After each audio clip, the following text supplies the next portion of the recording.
So once upon a time, I used to hire everybody. We went through a really, really rapid period of growth just as we were going into COVID. I'm going to generalise massively. Most founders are closet or open control freaks. You always see the bits that are wrong. Well, Louise, welcome to the Small Business Sessions. Thank you so much for joining me. I'm so excited to hear the story of how you built GoHenry and what you're doing now. So let's start at the beginning, which is always the best place to start. How did it all happen? Where did the idea come from? Oh, I've used this line so many times. I blame my kids. It literally was back in either 2009, 2010. And both of my kids have been lucky enough to be bought the little iPod Nanos, the tiny little square ones, by my brother and sister for their Christmas or birthday presents. I'd given them the login to my iTunes account and they were having great fun. They were downloading music without a care in the world, just like any child would, and certainly without any concept that it was spending money. And, as a parent, I was trying to work out how do I make them understand every time they click that button, they are spending money and it's got to come from somewhere. I started to print out the invoices that iTunes used to send you, pin them on the fridge, well, not pin them, magnet them onto the fridge. And then on a Saturday morning when it was pocket money time, hand the kids their bills for the week. Nice. Deduct it from their pocket money. You can just imagine their faces, can't you? So that was the original idea, because I started joking about that with other parents and saying, what are you doing? And all these stories came out about kids spending money on eBay, kids buying their way through levels on games, buying extra embellishments for their little pony, all kinds of things. And it dawned on me that we'd left kids behind. They were already interacting on the internet, shopping effectively online. But there was no way for them to do that in a safe way. And that was where the idea was born. Amazing. So from that idea, that light bulb moment that we'll talk about, how did you turn that then into the actual business? How did you go about making it a thing? Do you know what? There were three of us who originally founded the business. The other two both had kids, were dads, both had kids at the same school that my kids were at. We started to try and work out, first of all, was there anybody else doing it somewhere else in the world? And then what the heck would we have to build to solve the problem? Because we didn't really know where to start with. None of us were from a payments background. I remember we managed, I still don't know quite how, but we managed to get a meeting with the then head of innovation at Visa, and came up to London, went to his offices, had this meeting, and bless him, he said, I know exactly how you can do that. And told us about a thing called a prepaid debit card, which I'd never heard of. And I'm tempted to say the rest is history. So that was how we figured out the mechanics behind what we would need to build. And then, of course, it was a case of figuring out who were the best suppliers, partners, really, because, they're critical business partners. We had to plug into all the banking systems. We had to build a website. We had to build an app. We had to come up with a marketing program. All of those. We had to come up with a business plan and then fund it. Yeah, all those things. On the app, that's a question we get a lot at Enterprise Nation. How do I build an app? I want to build an app. I need an app. That, obviously, your first app, you said you had no experience in it. Do you want to sort of talk through the process of that and what your advice would be for building an app? Yeah, sure. So I don't come from a tech background. My background was retail and then e-com, but always on the operational side. So I used to run the big contact centres, run the pick, pack and dispatch warehouses, run the website, but no tech background. And the other two founders, one marketing, one big tech, but never anywhere near mobile tech. So we had to start from scratch. Honestly, the very first iteration, I had a ream of A4 paper and I literally drew screen number one looks like this, and I think buttons here, and you press this button and screen number two looks like this, and if it errors, screen number three looks like. I drew it out. I mean, these days that would be done on, I don't know, Figma, Canva, all the tools that our tech teams use. But that was where we started. And I went to a company that I knew well from my e-com days, who were based in Farnborough, who ran e-commerce operations for a lot of brands, but also ran their websites and apps. And they did the very first build. Right. Obviously, fairly shortly after that, we took it in-house once we got the business going. But they did the first build. Do you know, if you asked me as part of that question, what would my advice be today? It's so much simpler today. There are tech people who will know far more about this than me that will tell you can almost do a no-code app. But also there are some fantastic companies out there who specialise in building apps and can do it very quickly and competently.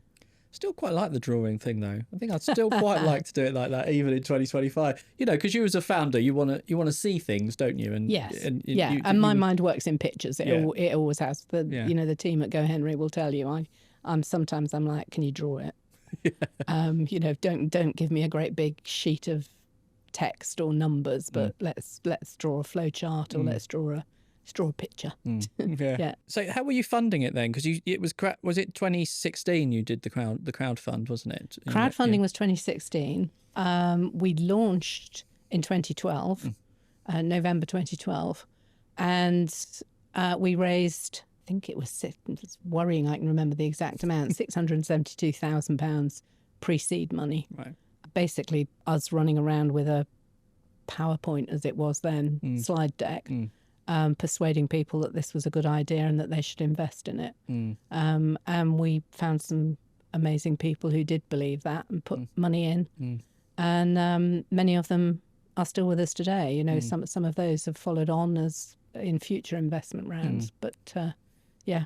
Would that be, you said that, running around with your PowerPoint, talking to people, would that still be your advice to others, you know, maybe looking for that funding at the moment? Is a lot of talking to investors. It's a huge amount. It is not easy. I don't think it's ever been easy. You have to kiss a lot of frogs. I couldn't begin to count the number of pitches I've done and the teams have done over the years. Hundreds and hundreds and hundreds and hundreds, possibly thousands. Wow. Yeah. Really? Yeah. We had a question. So we've asked the Enterprise Nation community to contribute this season on asking some questions, and there's a funding related question. So I think I'll slot it in now. So Tamsin Fox Davis from System Seed said, and this might be talking about funding you raise further down the line, but as a female founder with a client base that would include a high percentage of mums, did you face any obstacles in raising your seed capital, and did you raise from traditional VCs or somewhere else that was more female focused? Was that ever an issue for you? It's a good question. Do you know what? I have always chosen to, I'm going to use the word, blindly ignore the fact that I'm female. I don't think it helps me and my confidence if I don't think it helps anybody's confidence if you go in thinking I am a minority and therefore, and actually just to point out, females are obviously not a minority. Yeah, exactly. But a group less likely to succeed in whatever area. If you go in with that mindset, I think you almost put yourself in a position where that might happen. And so I have always tried just to ignore it. But I can't ignore the fact, you will know the stats. Yeah. Lots of your listeners will know the stats. Only 2% of VC funding goes to female founders. And that's shocking, and something I've spoken out a lot about and will continue to speak out about and do everything that I can to change. Has it held me back? GoHenry back? Maybe, yeah. I don't know how you would ever actually know, because most investors are not stupid enough to say, well, I'm not giving it to you because you're a woman. Yeah. I will tell you, I have a friend, also a female founder, who has sponsored a range of amazing handbags under the hashtag #SheSaysMore, where female founders are encouraged to have They have words on them, written on them. I will just, how shall I express it? Stupid things that investors have said to them over the years. Yeah. Right. So mine says just too emotional. Right. Okay. Which I was told once. Really? Yeah. When I've stopped worrying about this, but when I get really passionate about something, when I really care about something, I can very easily get tearful. Right. Not sobbing, but my eyes will fill with tears. And a long while ago now, but a male investor did say to me, "Well, no, you're too emotional. This will not succeed." Yeah. So there you go. Yeah, that's not a bad thing, is it? Passion, is it, for the idea? Exactly. Yeah. That's so. Tamsin, thanks for that. That was a really, really good question. So, staying on the funding thing, as I mentioned, you raised $4 million in 2016, which at the time was a world record equity crowdfund, which was amazing. So, that's a significant amount of money, and it was kind of early crowdfunding. Back in those days, it wasn't as big as it is now. So, do you want to talk through why you think that was successful and what your advice would be to others in doing that process? I mean, we just got to the point where we were ready to go for. We were looking for £2 million. That's what we thought we would go out for, and as you say, it was the early days of crowdfunding. Luke Lang from Crowdcube approached us and kind of explained that from their perspective, we were almost the perfect example of a company he thought would succeed in crowdfunding. So we were B2C, with consumer offering. I think at the time we had about 50,000 paying customers. We have an easily understandable mission, I guess, and it's a mission with purpose. So he said those 4 things put together are incredibly strong in the crowdfunding environment. We think you should go for it. So we decided, we were getting ready to go and speak to VCs. We decided, well, let's do this. Let's try the crowdfunding, see what happens, and then we'll go and speak to VCs for the rest of it. It was incredible. We took all the advice from Luke and his team at Crowdcube, really prepped hard, staffed the forum, which is on the online questions coming in, arranged to staff that 24 hours a day. Yeah, oh yes, we did. There were 3 of us did 8-hour shifts. Wow. They were intense. Prepped a whole load of FAQs so that we were all singing off the same song sheet. We didn't just copy paste. We would, top and tail, but we'd all got the same facts in front of us. And and at the time, so 2 things. One, €5 million was the limit. You were not allowed. That was the legal limit. You couldn't go over that, and that's why we had to stop at £4 million. Which was €5 million at the time with the exchange rate. And the other thing, at that time, no longer the case, if you fell £1 short of the target you set, you had to give all the money back. So we set a target of £1 million, thinking that was quite ballsy, actually.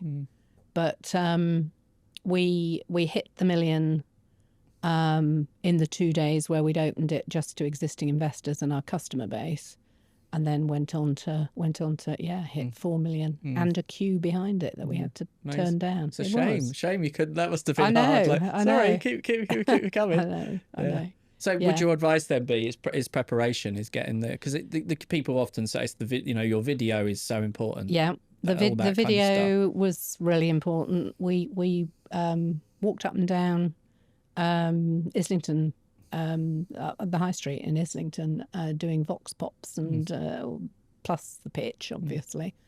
Video really important. I still think being a consumer brand, having a very simple call to action, it is key. I do think crowdfunding is tougher now. I think people have seen so much. Yeah. That I think it's a lot tougher now. There are a couple of startups that I try and help or know well who've done it recently and not had the results that they'd hoped for. Yeah. But it still remains a great way to raise money, particularly if you've got a decent customer base or community yourself.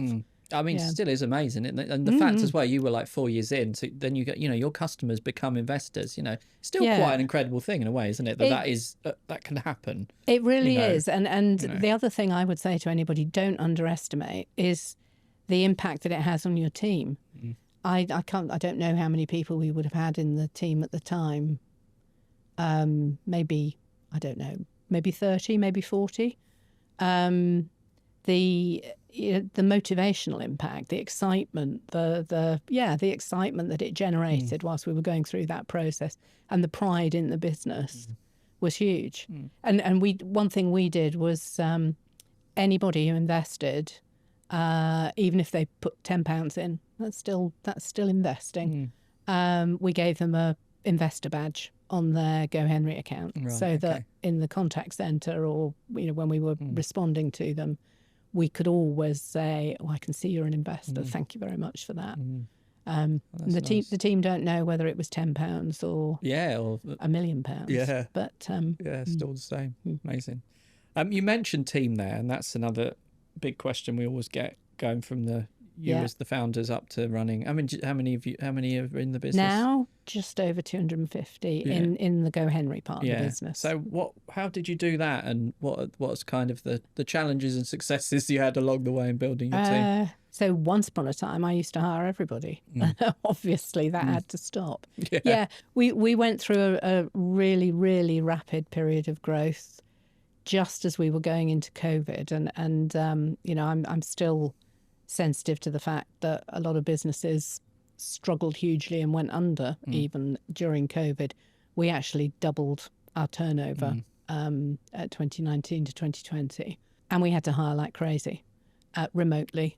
It was a case of staying very, very true to our ethos as a company, our culture as a company, how we want to work together, how we want to put ourselves out there, represent ourselves to our customers and the public, and then making sure that was embedded all the way through the recruitment process as well as every other part of the business. I think that's massively important. And then let other people do it. You have to step away. I think that's quite an interesting conundrum. I think I'm going to generalize massively. Most founders are closet or open control freaks. I'm probably an open control freak, but you have to let go. Otherwise you limit the business. Yeah. Can you remember how many staff you had when you finally stopped being the one that did it? I do, because we hired an amazing lady called Charlene Jackson. She came in originally as HR, what do we call her? Administrator, I think. Very cheeky thinking about it.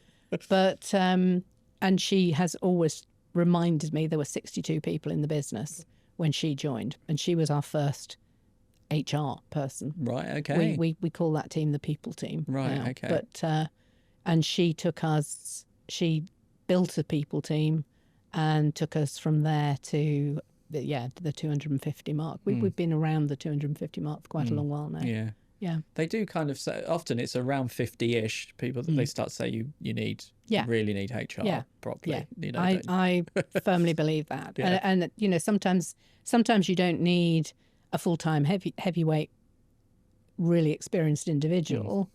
We were super lucky with Charlene. She had a lot of experience, but had just moved to the area and wanted something to keep her busy. And I think we kept her busy for about 6 years. Right.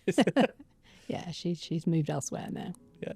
Big thanks to Vodafone Business for sponsoring this podcast as part of our business.connected campaign, which helps small businesses tap into the power of digital connectivity.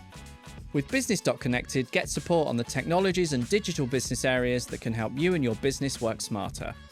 Grow online with expert guidance, peer insights, digital skills training, and smart connectivity solutions.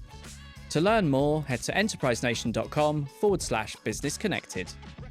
So that COVID time, that's really interesting. Like you said, you were one of the businesses, there were others, but you were one of those that actually sort of thrived. Maybe that's not the right word, but you grew during COVID. You did. So what was it like during that time then? Because that was obviously such a strange time, but you were having so much demand. Yeah, it was. Yes, I mean, like any business, we had to cope with the overnight. Can everybody work from home? Which was I think a challenge for everybody. Thankfully, everybody except our contact centre already had laptops, and we managed to buy laptops for everyone in the contact centre and set it all up.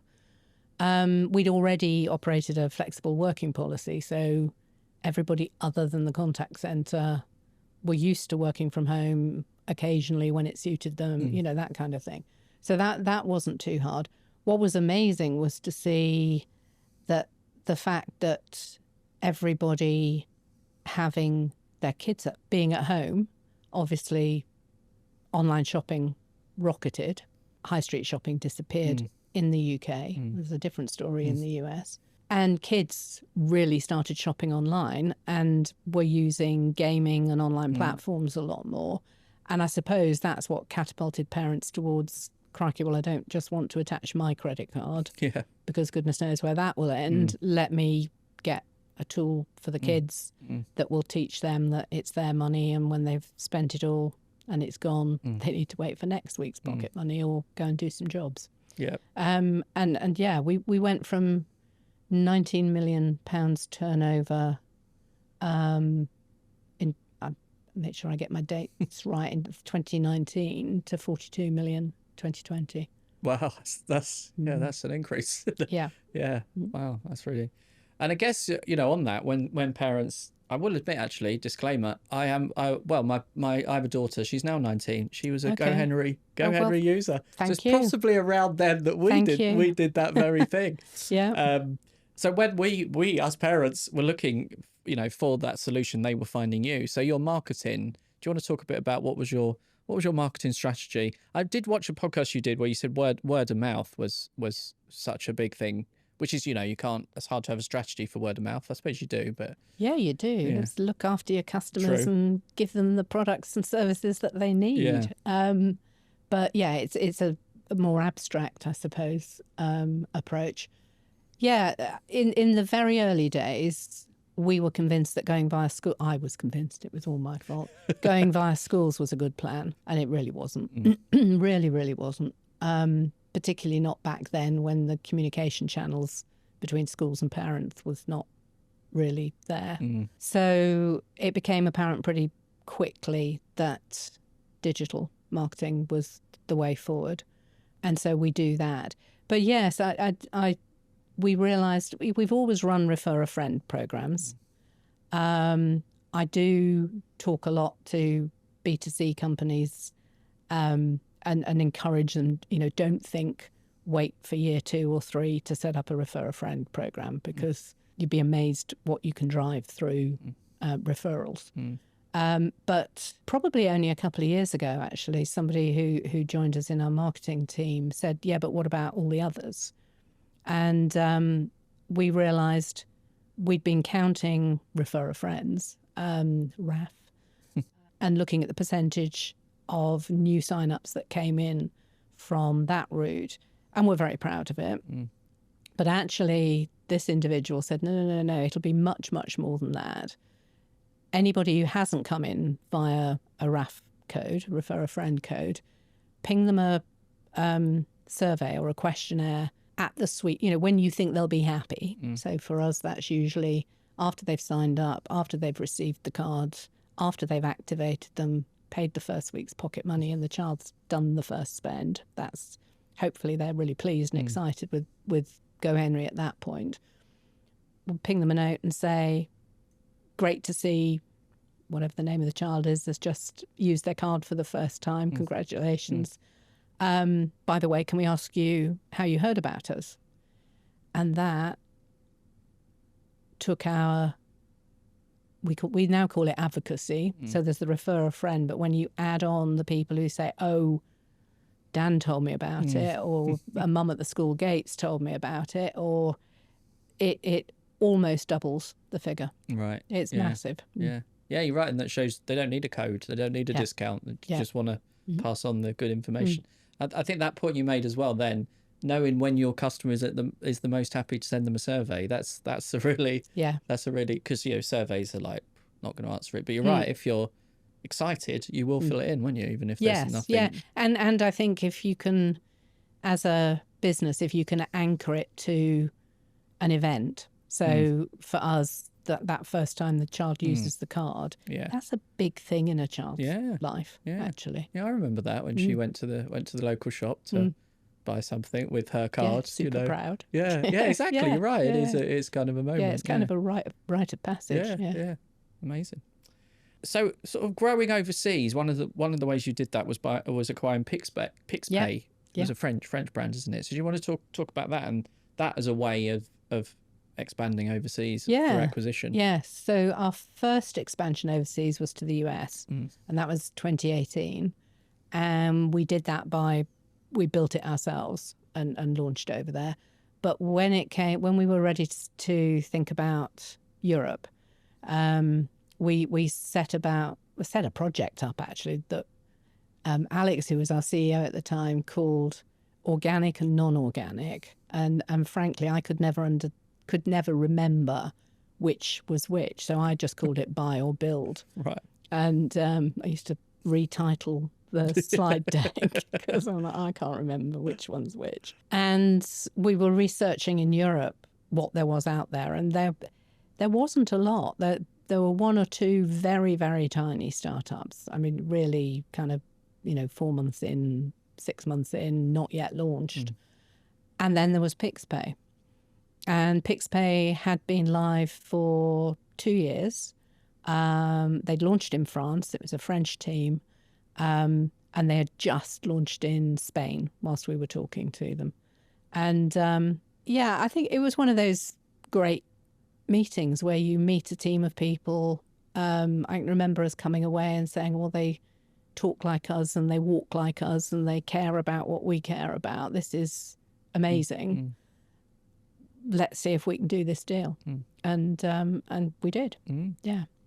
A lot of what been talking about is people, isn't it? People and relationships. Like Massively. You said, Visa, you went them right at the start, and then you continue to work with them, haven't you? So So is that globally with Visa now? Yeah. So would that be relationships and people and partnerships? I think they're huge. Yeah.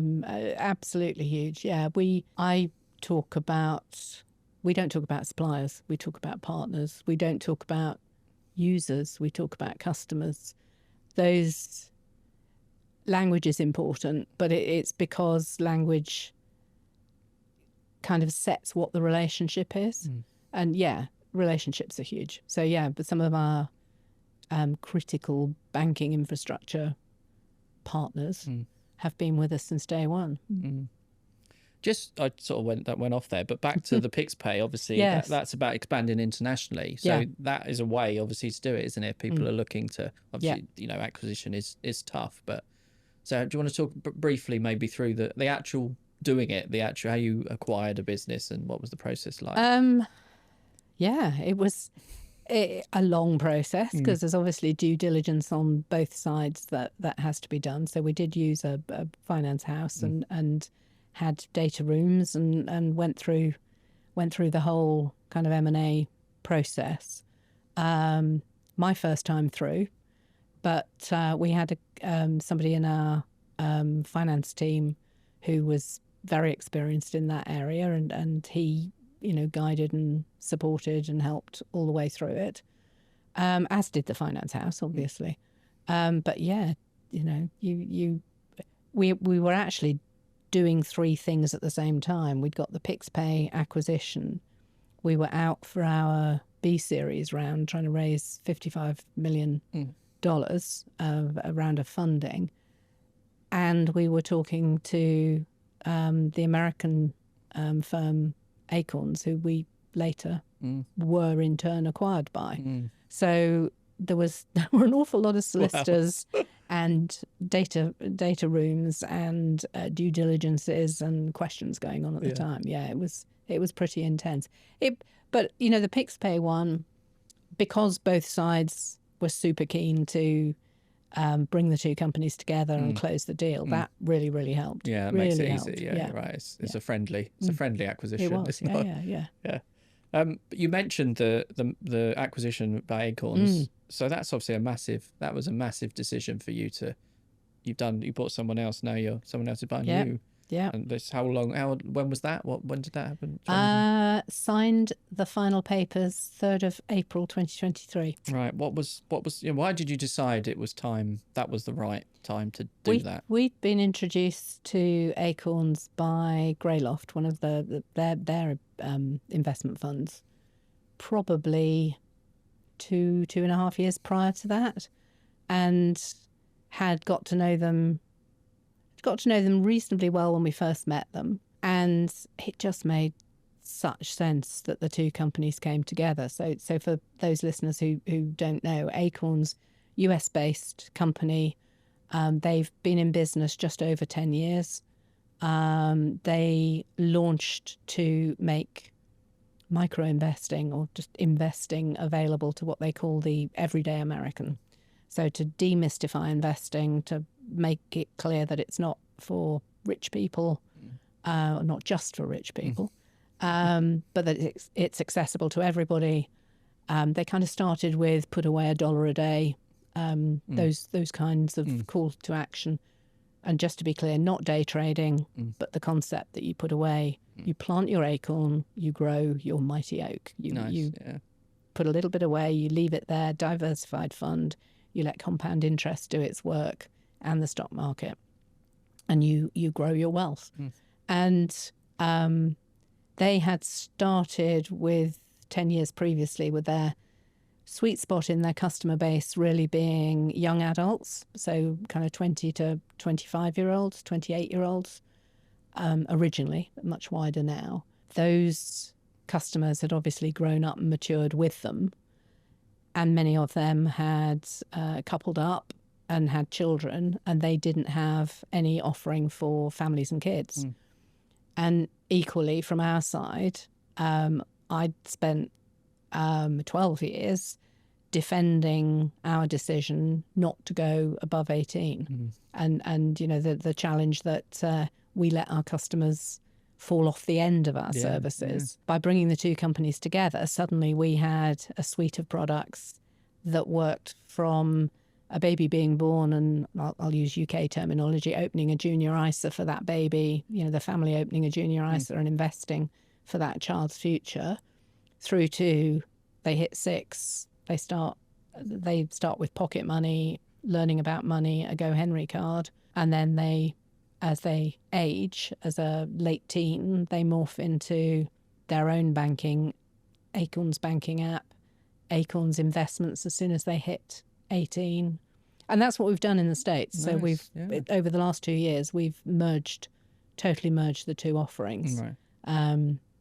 Most recently, we rebranded GoHenry US to Acorns Early. So now, if you are an Acorns customer, you can start with Be with them for life. You can be with them for life. You can. Will that come to the UK? Is that a... But I talked a lot about that when we did the merger, the acquisition, and said that would be my dream. Yeah, I think that would be amazing to be able to bring those services to the UK. But it's great to see them. Great to see it working in the US and actually see the growth that it's triggered, because there really are. There's many reasons to join Acorns, but there are very few reasons to leave. What was it like for you personally? That though, it's a massive decision. Isn't it? Yeah. Yes. Yeah. Think about how you said it began with your kids buying stuff on the App Store. So it's so personal, isn't it? And it is very personal. And particularly the rebrand, they've changed the name and stuff like that. Do you know what? There was a moment when that was said in front of a team of people in the UK, GoHenry people. And everybody turned and looked at me. And I distinctly remember that. And I can remember thinking my words really matter. But what came out of my mouth was, doesn't matter what we're called. And this is in the US, of course. Doesn't matter what we're called. It matters what we do. Yeah. And I do genuinely believe that. It matters what we do. GoHenry's, it's a weird name, really. We decided on the word go. I don't know if you know the whole backstory. No, I don't actually. When we launched, we were called Pocket Money, and we thought we were very clever. We spelt it with no vowels, so it was PKTMNY. Classic startup. Yeah, how dumb was that? Because nobody could say it. Digital everything. You need everyone to be able to spell it, don't you? Yeah. So no, we'd literally have people phoning up and say, "Can I speak to Louise?" Crazy. So we pretty quickly set about trying to change it. And I've always talked about having a go. I'm a great believer in learning by doing. So it's get out there, try it, have a go. So we'd latched on to go something. And we were working through with a brand agency, all kinds of ideas for go this, go that. Nothing really chiming. And then totally separately, a lady who's still with us today, Claire Lynch, was in the same offices, and she was working through our customer base, flagging the people who'd taken part in our beta test, who we'd given £50 to play with. And we wanted to strip them out of all the reporting. So we were only looking at customers who hadn't been incentivized. And she came over and said, guess what the name is of the very first child to use one of our cards? And it was a little boy called Henry who lived in Bristol. And somebody said, GoHenry. And we're like, oh, ooh. And it stuck. Oh, I'm from Bristol, so I'm glad to hear it was a Bristolian. That he is. He still lives there. Right, okay. He's now all grown up and works at the university. Oh, okay. Oh, I'll seek him out. That's amazing. Lovely. And just before we end, I want to ask this question from an Enterprise Nation member because I really like it. Louise Chandler from Soundbite Media. She's an Enterprise Nation advisor member. She said, when did you realise that your business was successful? Is there kind of I suppose it's so many moments, but was there kind of a point where you were like, oh, do you know what? This is working? It's a good question because the as you read that out, I thought, yeah, but you always see the bits that are wrong. You're so close to, I suppose it's any job somebody's doing, but you're so close to things that you know all the bits that aren't built yet. And you want built or aren't exactly working the way we want them to work. And I think, oh, no, there's lots of stuff to fix yet or build yet. No, I mean, I don't know the answer to that question. There have been so many moments. There is a story I've told once and I've told many times. I'm trying to think what year it was, 21. We took the whole UK team away to a surf school in Portugal, including our contact centre team. So we had big cases with laptops in, so we could set up a mobile contact centre and keep a skeleton staff to keep that service running. But we did 3 days in Portugal. And on the first evening, we had welcome drinks and a barbecue all planned. And we did the welcome drinks. I stood up and, I welcomed everybody, said a few words. We got a photographer who'd got a drone and a video team with them because we wanted to record the whole 3 days. And we asked everyone to line up with their backs to the sea in their Go Camp. Lots of things in GoHenry are called Go something. Go Camp T-shirts. And there were 257 of us there. If you've ever tried to take 257 people away, it's like herding cats. But they all lined up and, I got sent in once everybody was all lined up and the photographer was happy with the angles and stuff. I got sent in to go and sit at the front, sit down cross-legged on the ground in front. And we took the shots and the drone was going overhead taking film. And I stood up. They said, cut, stood up, walked a few steps forward, turned round. You see, I'm going to get emotional now. And just looked at this mass of people, all wearing Go Camp T-shirts, all GoHenry, and thought, wow. Because we were in different offices, we had people in Lymington, where I still live. We had team in Farnborough, we had a team in London, team in Paris. In fact, we didn't then. We signed the deal for Pixbay while we were out there. But we didn't see them all together like that. And that was stunning, just realising the size of the company.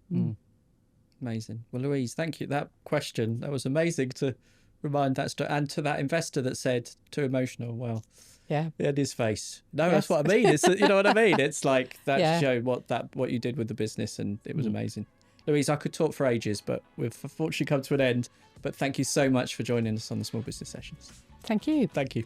You've been watching Enterprise Nation's Small Business Sessions podcast, powered by Vodafone Business as part of our business.connected campaign. For free digital skills training, head to enterprisenation.com/business connected or search business.connected. Don't forget to like the video, share it, and subscribe to our channel. We'll see you next time.